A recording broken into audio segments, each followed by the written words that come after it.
pumpkin butter or pumpkin cream cheese. It's a tough choice to make, but I don't have to make it. Each of these is 0 bites, even if I ate this whole container. But I'm not going to. But I am going to show you how to make this coming up next.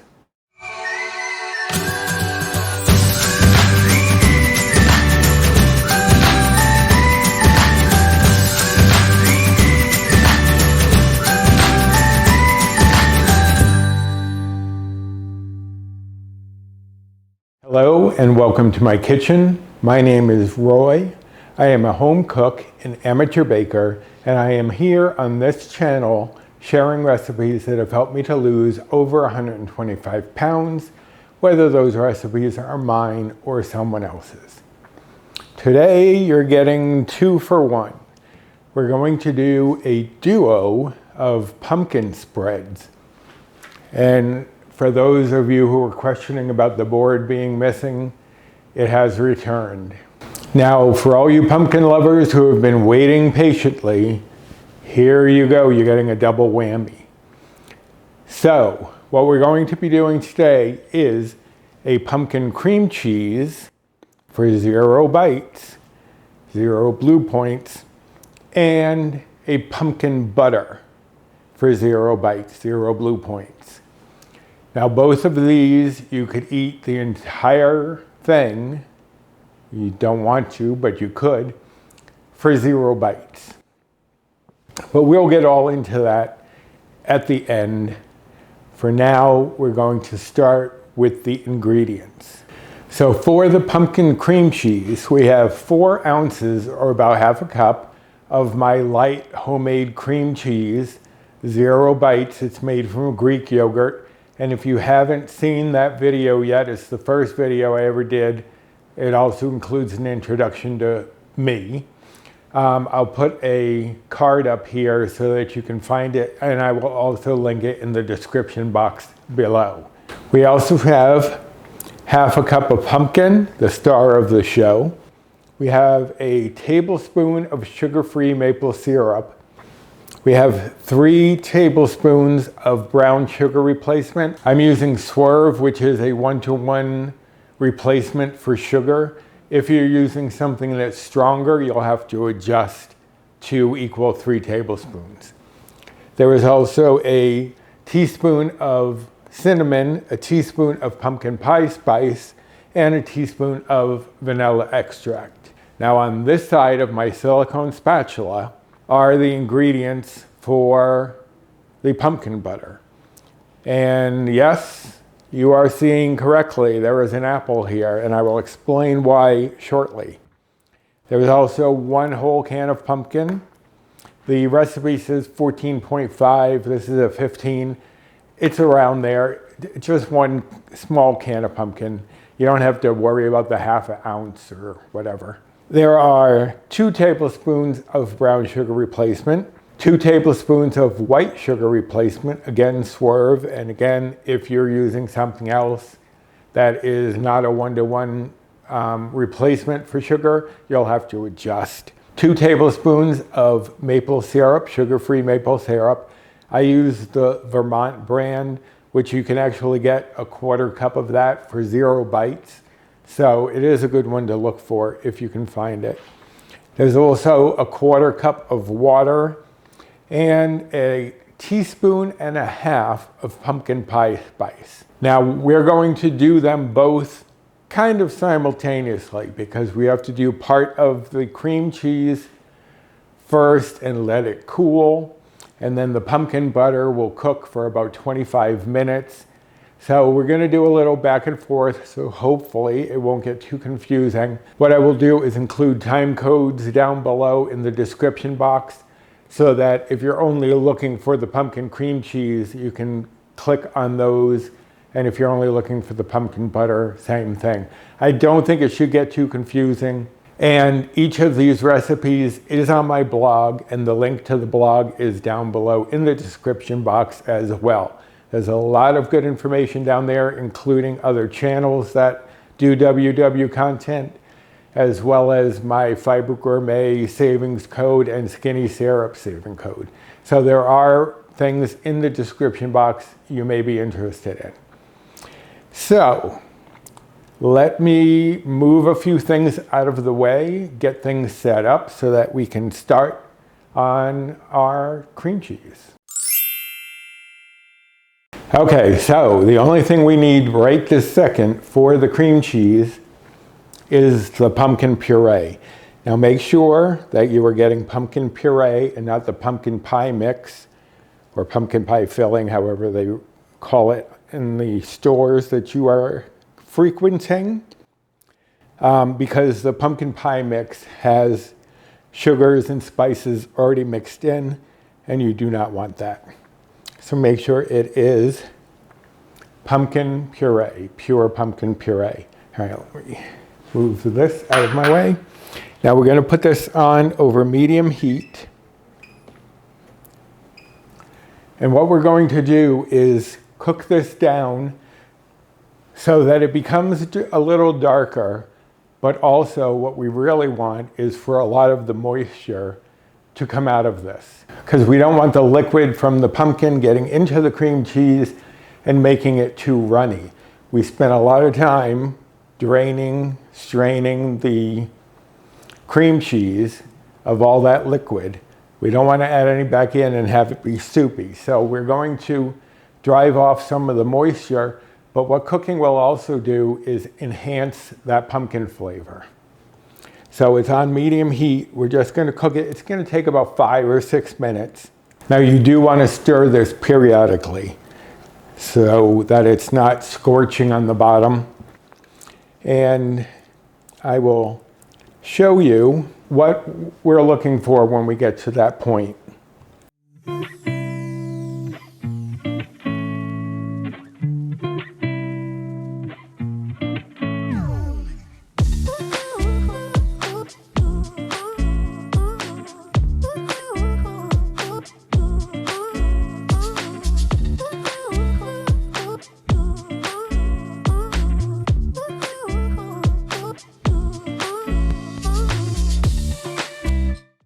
Okay, so this is a good point to stop.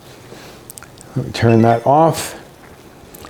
Now, you'll notice that it's starting to stick a little bit to the bottom of the pan because a lot of that moisture has evaporated from the heat. And it's not going to be dark, it's just going to be slightly darker. And it's definitely thicker than when I took it directly out of the can. So you're not looking to make it a pure paste. All right, so that's what we want, and what I'm going to do is transfer it to a bowl because it now has to cool in order for us to add it to the cream cheese. We don't want to add hot pumpkin to our cream cheese. Now those of you who have seen my apple cinnamon cream cheese, we basically did the same thing. We drove off a lot of the moisture from the applesauce, and we're doing the same thing here with the pumpkin because we do not want all that liquid added back into our cream cheese, as I said. So there's the pumpkin for the cream cheese. I'm going to take care of this, and we will move on to pumpkin butter. Okay, on to the pumpkin butter. The first thing we're going to do is just combine all of this into the saucepan. And you want a saucepan that you have a lid for because you're not going to completely cover this, but you do want it partially covered because what that'll do is let some of the moisture out, but not dry it out completely. So 1 whole can of pumpkin goes in. Thank you for coming. And 1/4 cup of water, just to help thin out the pumpkin a little bit. The sweetener, the brown sugar sweetener, and the maple syrup. Now, regarding the apple, you only need half of it.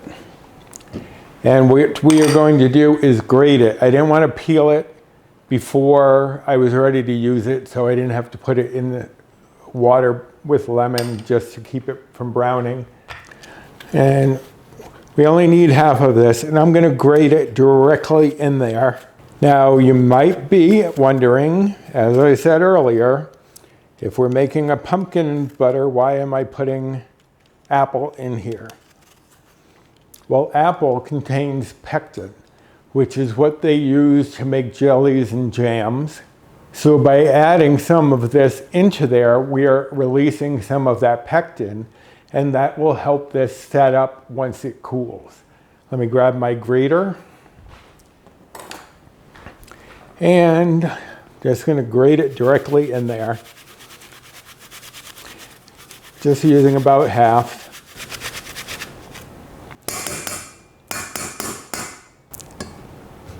Yep, I just realized I'm tapping on it and it's probably making a lot of noise for you guys. Okay, so we have our apple grated in there. The other half I'll snack on while I'm waiting for this to cook. And let me clear up this stuff before we move on. Okay, so we are going to put this over a medium, low heat because you don't want it to, because you don't want it to cook too quickly. You don't want it boiling. So we're just going to combine everything in here. And you may need to press down on some of the brown sugar replacement because especially once it gets in here with moist items, it likes to kind of clump. But that's all we have to do is mix this up, get it all combined. And now what we're going to do is partially cover. So instead of putting it directly on like this, we're going to put it off at like a little angle. So there's a little slope here that is going to let the steam come out. But it's not going to release so much that this gets dry because we don't want that. So this is going to sit here for 25 minutes. I'm going to come back and stir it on occasion.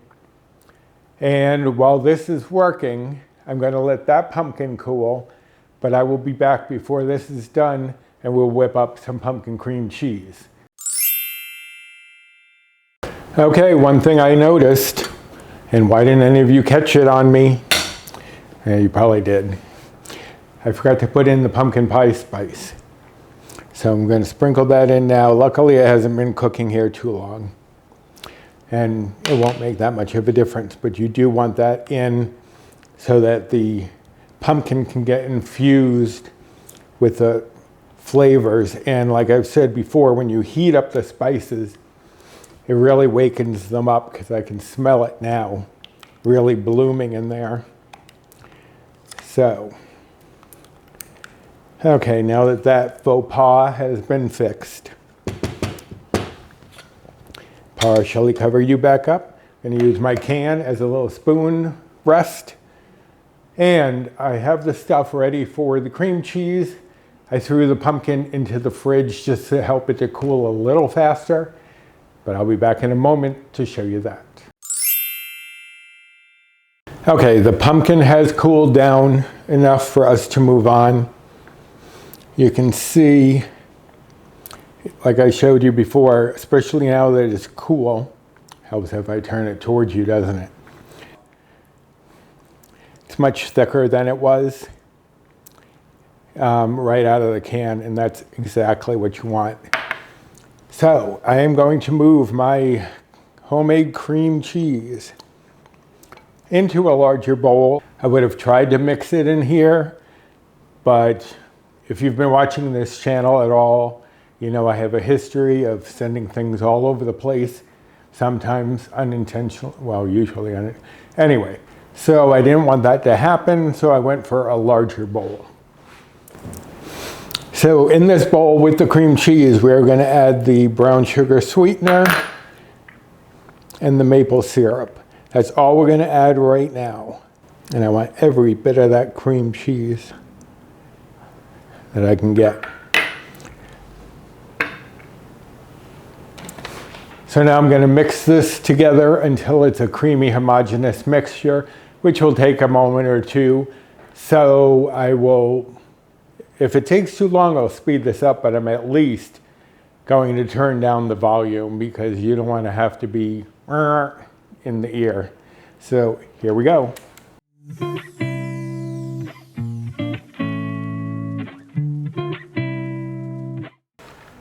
Okay, so that is pretty homogeneous. Now we're going to add in the pumpkin and the vanilla and the cinnamon and the pumpkin pie spice. Now the cinnamon is just an enhancement to the pumpkin pie spice. You could maybe use a little more pumpkin pie spice if you wanted to instead of the cinnamon, just cinnamon. Okay, so we're just going to blend this together.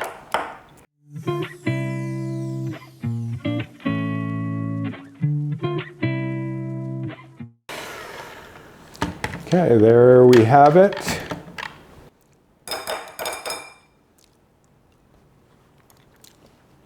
Perfect. Now, it's a little soft at the moment,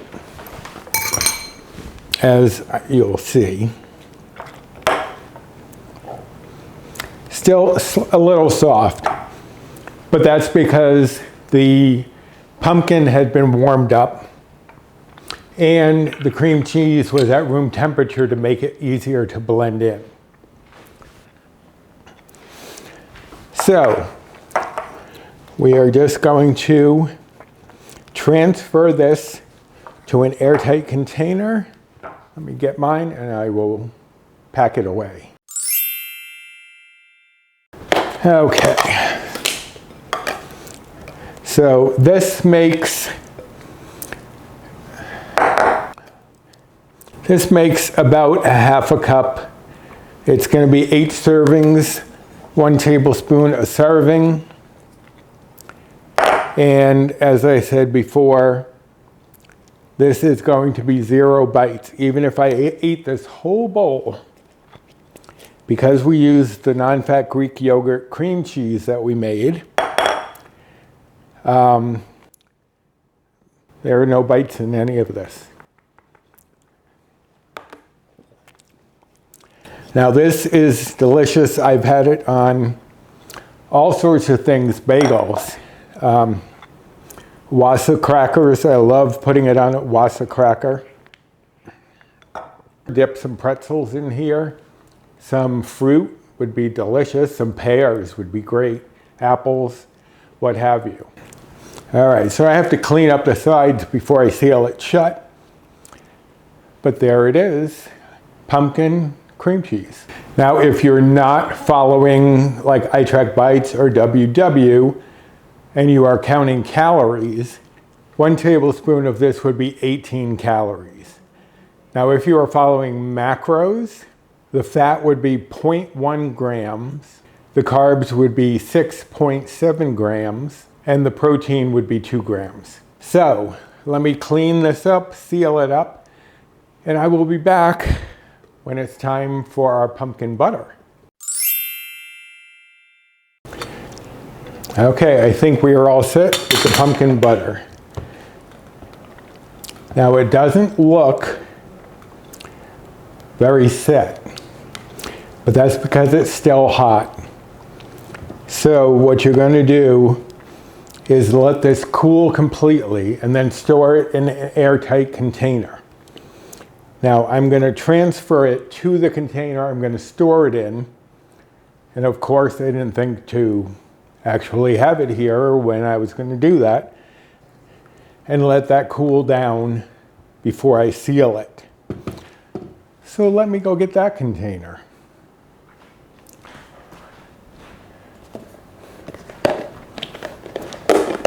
I mean, it was right off to the side, but still, come on. I don't know, is this going to be big enough? Let's see. But look at how it's getting thicker than it was. Yeah, just perfect size. Still have some hiding in here. Now, because of the apple especially, the pectin from the apple that we got from cooking it down, this will thicken up. Not like a jelly or anything like that, but it'll just thicken up more than it is at the moment. Okay, so I do not want to put the lid on this until it's completely cooled, because you don't want that condensation to build up and make this watery. So you want a lot of that steam, residual steam and moisture to ebb off.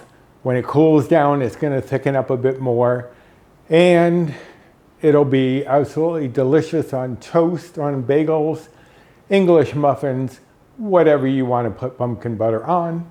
That is your call. 0 bites, 0 blue points. I'm not sure if I mentioned I'm on the Better Balance plan of iTrackBites, which is equivalent to the WW Blue plan. So any other plans, I'm not sure about bites or points.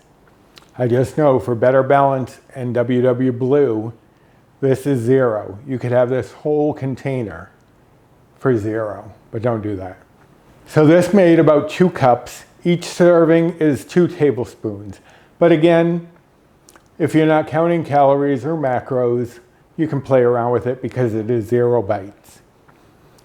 But if you are following calories, 2 tablespoons of this would be 15 calories. The fat would be 0.1 grams. The carbs would be 7 grams. And the protein would be 0.3 grams. So if you're following any of those. Now I'm going to let these cool down completely, and then I will be back to show you the finished product. So I'll be back in a moment. Okay, so there we have it. Pumpkin butter, and I'll show you, it's not completely cooled yet, but I wanted to show you how thick it had gotten compared to when I took it out of the pan. And it'll get even thicker as it cools. So this would be great spread on toast, anything, like I said before. I think you'll really enjoy this. You could, in theory, I haven't done this, but you could perhaps, if you made this, you could mix a little bit with the cream cheese and try that out. See if it actually works as well as this. Because this, I mean, look at how thick that is. Lovely spreadable cream cheese. And 0 bites, 0 points. How can you go wrong? I think you need to have these during these fall months. Although pumpkin has been a little scarce lately, and I don't know if anyone else has noticed, I opened a can of Libby's pumpkin, and it was very pale. It looked more like squash than pumpkin. Are they trying to pull one over on us? I don't know. All I know is grab the pumpkin while you can and make yourself some butter or some cream cheese. It's your choice. So if you liked this video, I hope you will give me a thumbs up. I'd really appreciate that. Subscribe to the channel if you haven't already, and why haven't you? I mean, come on, look at this. And hit the notification bell for the next time I upload any sort of video. And share this recipe if there's anyone who's on a weight loss journey who you think would enjoy these items. Pass this video along to them. And I have been playing around with the biscuit dough I made last week, as I mentioned in the video. I did see someone made some pizza with it and said it was awesome, so I can't wait to try that tomorrow. But Friday's video, I'm going to be taking that biscuit dough, and now pizza dough, and turning them into cinnamon rolls. If you saw the pictures in the video or anything I posted on my social media, you will see that these are light and fluffy, and you would never know they were 3 bites. Just 3 bites for one of those cinnamon rolls, but that will be coming up this Friday, so look forward to that. And speaking of my social media, I hope you will join me over there. I have my Instagram, the handle is here, as well as 2 Facebook groups, Recipes with Roy and Finding Our Way, WEIGH, which I co-admin with Jennifer Lynn from the Jennifer Lynn channel, as well as Bree Coleman from Balancing a Life with Bree. So I hope you will join us over on social media. Come check out what's happening. There's a lot of great people in those groups. And I think I'm going to have to decide which one of these I want to have as a snack tonight. Or I don't have to decide at all. There's Arrow Bites. I'm going to have one of each. I don't know on what yet. Toast? A Wassa cracker? Some pretzels? Who knows? It's your choice. So I hope you will go and enjoy these yourself. They really are easy and very tasty. So until next time, bye.